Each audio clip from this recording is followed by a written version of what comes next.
Have you ever read a book and thought to yourself, gee, this author is talking about all the things I care about.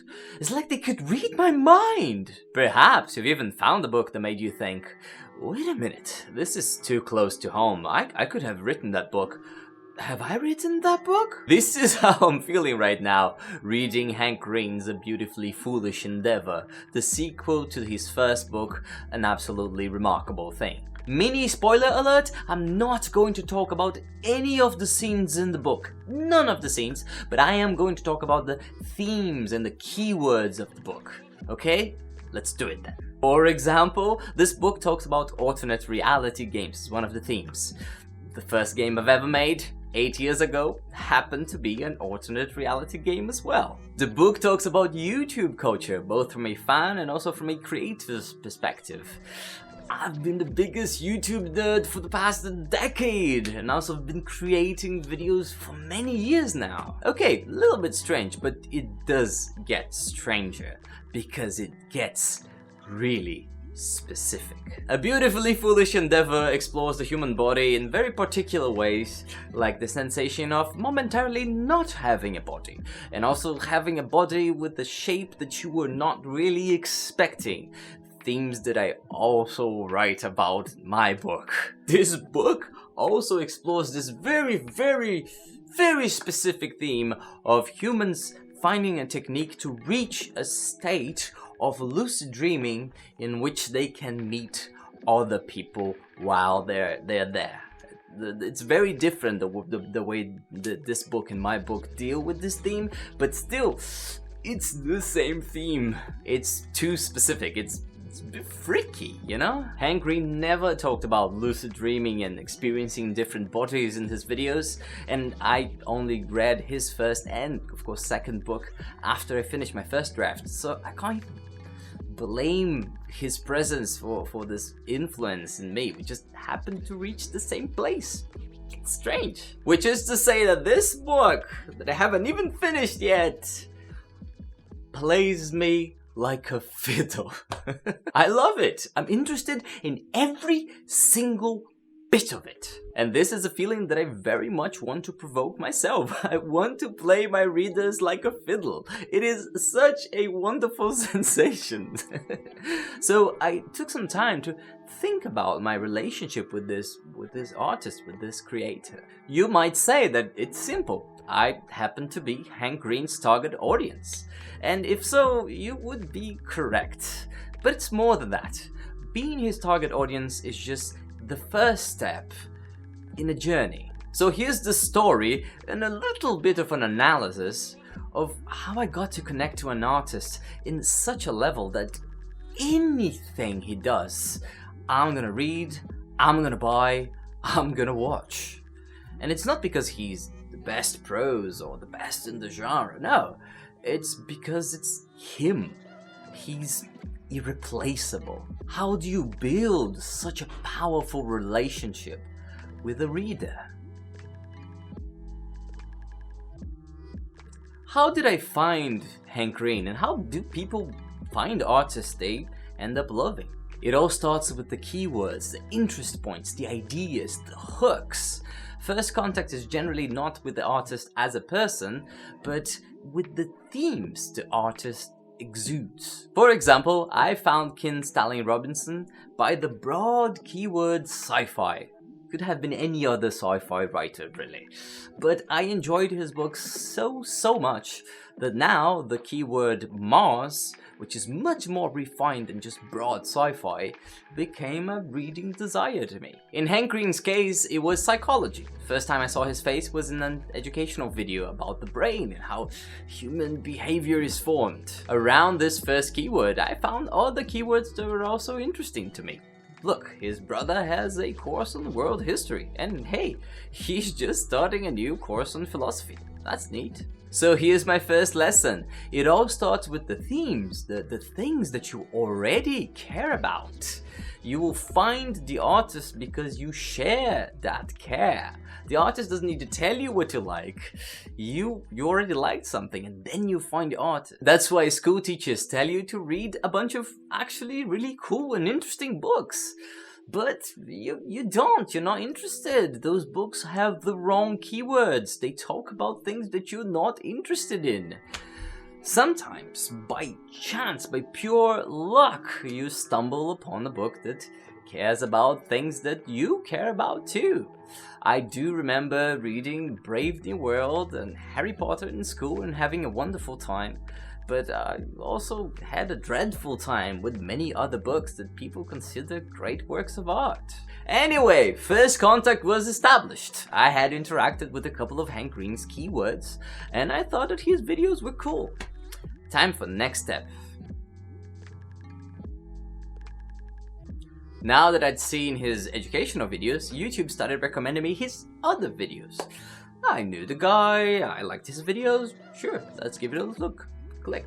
Then I started to have a window to better understand who Hank Green is. Who's that person? And Hank had built a place for me to interact with his humanity.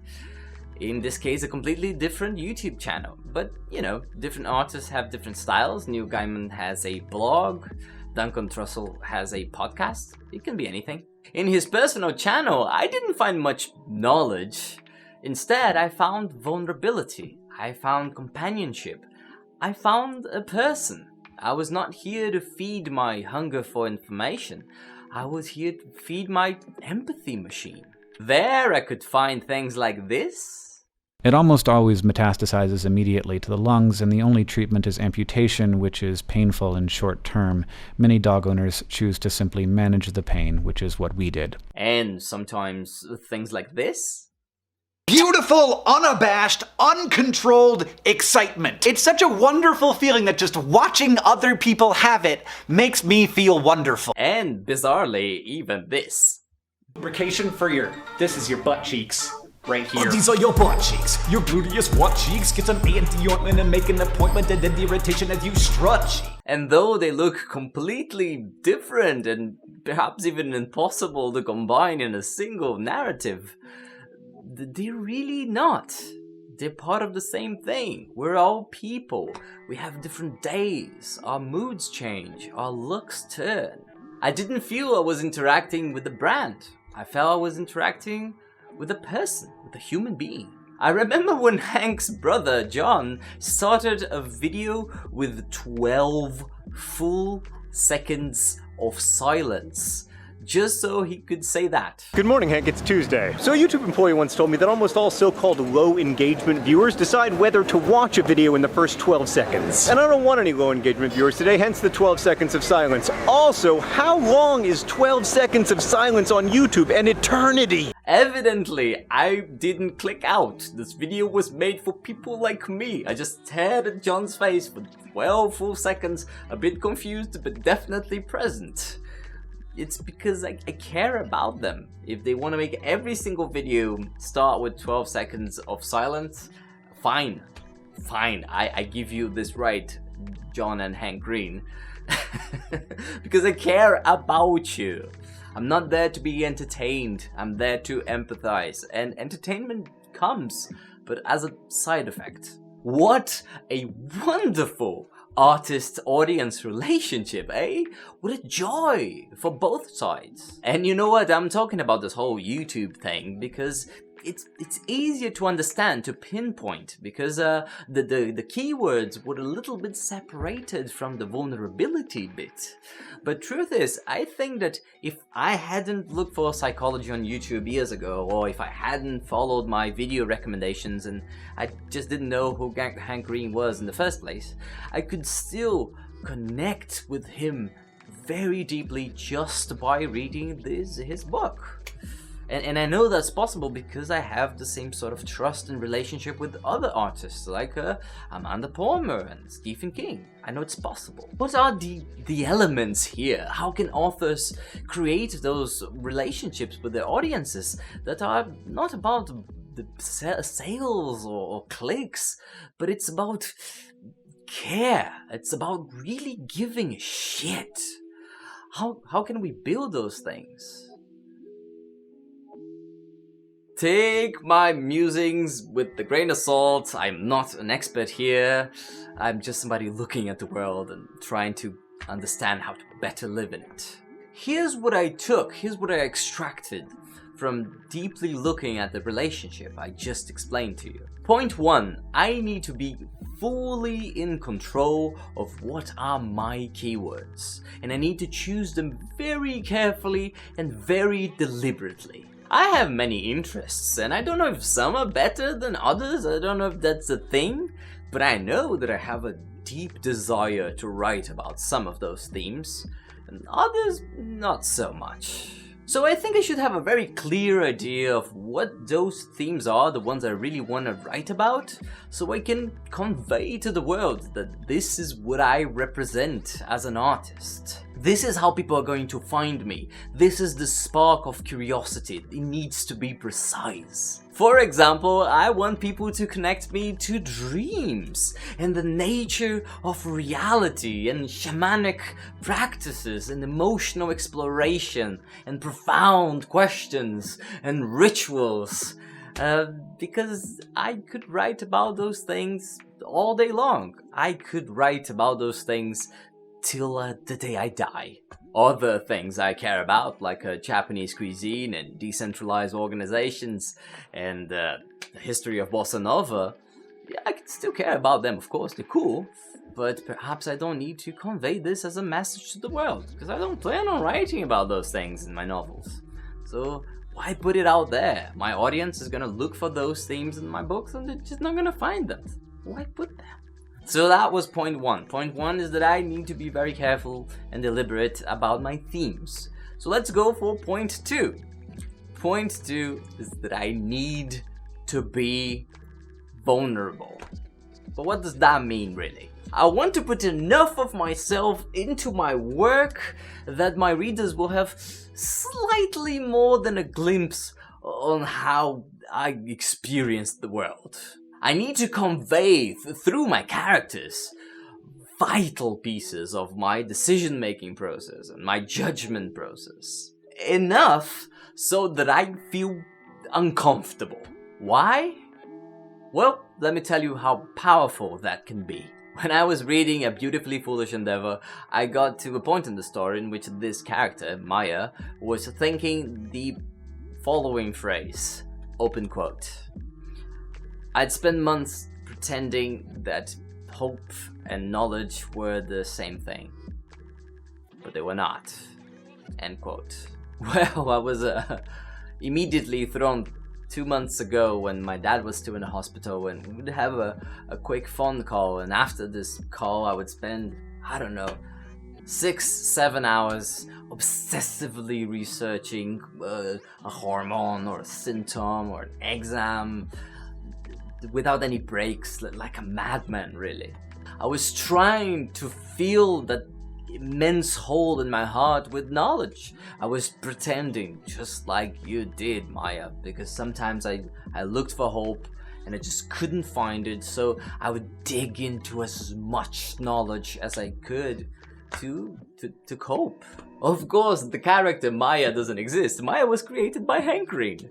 So she gave me slightly more than a glimpse into how hankering's mind works. And guess what?